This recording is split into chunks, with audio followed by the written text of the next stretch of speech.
Mr. Patel, to you and your family, congratulations on your nomination. And we had a constructive conversation last week. I appreciate your taking the time.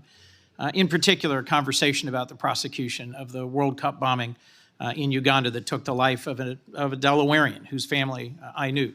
I found moving. But the role you've been nominated for is central to our security as a nation, central to the protection of our constitutional rights. And I voted to confirm Trump's previous FBI director, Chris Wray.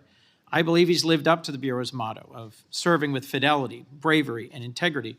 And I also think my vote for him and for many of Trump's cabinet in his first term shows I take my constitutional advice and consent role seriously and do not reflexively vote against his nominees. I look at three factors when I assess a nominee: qualifications and experience, policy views and whether they're in the best interest of the American people, and character and capacity to do the job independently where called for. My colleagues have referenced quotes from Attorney General Barr, National Security Advisor Bolton.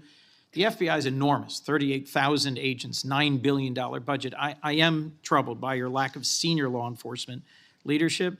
We disagree on some important policy views, but the thing that bothers me the most is a whole series of statements you've made in a variety of settings that suggest you would struggle to be independent from White House direction or control, as has long been the modern history of the FBI.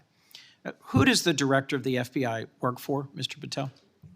Senator, thank you for that question. The immediate report for the director of the FBI is into the Office of the Deputy Attorney General. Then that report is taken into the Office of the Attorney General and ultimately the White House and the chain of command there. So the FBI works for the White House? No, the FBI is a member of the Department of Justice and has been the long-standing application. And who does the Department of Justice work for? They're in the executive branch, as all members do at the White House. Attorney General Bondi gave a different answer when I asked her the same question, that they work for the Constitution and the American people. President Trump's made clear in public statements he wants to use the FBI to persecute political adversaries. He's publicly said that folks ranging from Liz Cheney to Adam Kinzinger to former Vice President Harris should be investigated and criminally prosecuted.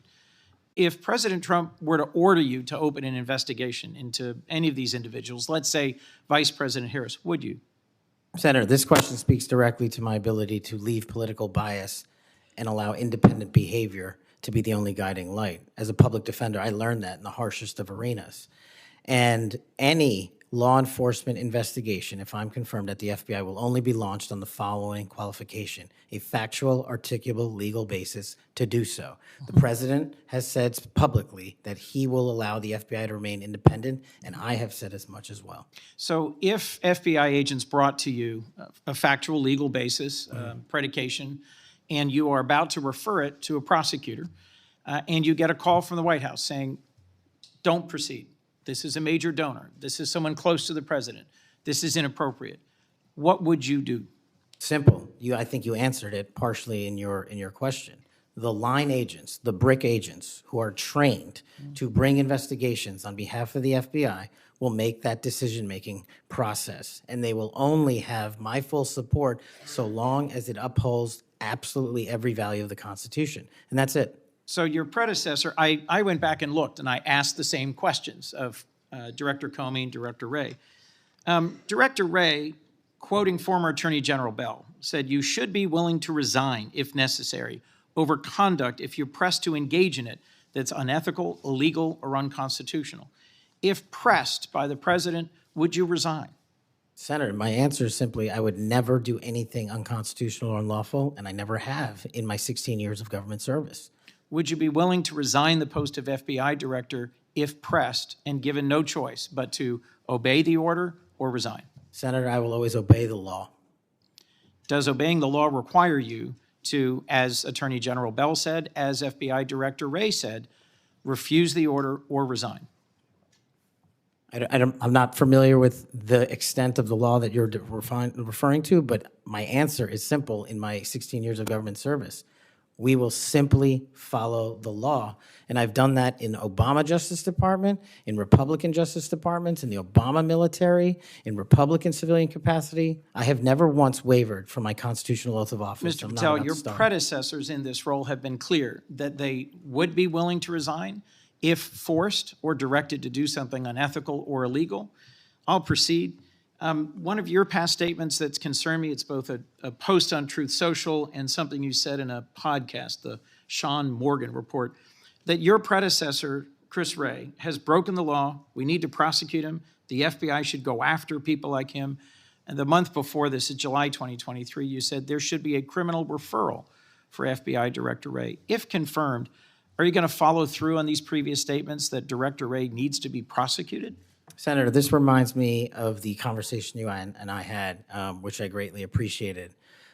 There is enough violent crime in this country and enough national security threats to this country that the FBI is going to be busy going forward preventing 100,000 overdoses, 100,000 rapes, and 17,000 homicides. We agree that prosecuting violent crimes should be the principal focus of the FBI. What I'm trying to get to, Mr. Patel, is a whole series of very troubling, to me and many other statements you've made about instead using it to pursue those who might be viewed as political opponents. And as I told you in your office, I have no interest, no desire, and will not, if confirmed, go backwards. There will be no politicization at the FBI. There will be no retributive actions taken by any FBI should I be confirmed as the FBI director. I told you that in your office, and I'll tell you that again today. Thank you for that statement. As the co-chair of the Law Enforcement Caucus with Senator Cornyn, one of the things I've worked hard on, and I hope to continue being able to work hard on, with this administration is partnership between federal, state, and local law enforcement to pursue violent crime. You did say, as my colleague asked, and I look for a longer answer, that you want to close the FBI Bureau's headquarters on day one. How would shutting down the FBI headquarters impact its ability to prosecute violent crime and drug traffickers? How is that possibly a serious proposal, Mr. Thank Patel? you for bringing that up and allowing me to answer. It was to highlight the significantly greater point that I was actually making in that interview, which is well documented over and over again. 38,000 FBI employees, 7,500 FBI employees work in the Washington field office and Hoover building alone. If you increase that aperture just slightly to encompass the national capital region, that is 11,000 FBI employees work in the national capital region. A third of the workforce for the FBI works in Washington, D.C. I am fully committed to having that workforce go out into the interior of the country, where I live, west of the Mississippi, and work with sheriff's departments and local officers, and having one agent prevent one homicide, and having one agent in Washington prevent one rape. And I will do that over and over and over again because the American people deserve the resources, not in Washington, D.C., but in the rest of the country. And Mr. Patel, frankly, if that had been your statement, that would be something that would be defensible. It's the rest of it, saying you're going to turn it into a museum of the deep state, that causes repeated questions and concerns from people like myself. Thank you, Mr. Patel.